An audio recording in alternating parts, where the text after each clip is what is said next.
Hello everyone, so in this video, we're going to be reviewing the Cove Balm Serum Boosted Skin Tint Balm.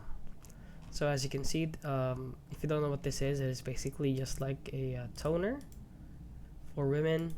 So we can basically tone their skin right here. So women have different shades of skin, so you should buy the one corresponding to your skin.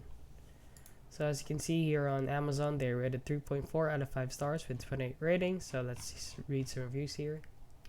Value for money, skin tint, too easy, too greasy or oily. Skin didn't work for me.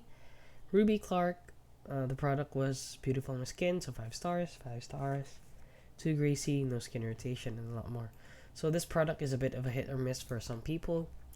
And just like with all skin products, guys, it all depends on your skin.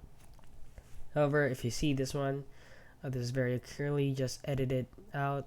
The after skin is very clearly edited. And yeah, that is basically it, guys. So order this at your own risk. So the only downside as well as also is that it's hard to judge your skin shade online.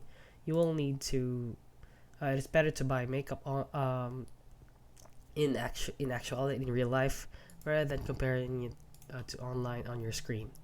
And yeah, that is basically it, guys. So if you found this video helpful, please consider liking and subscribing.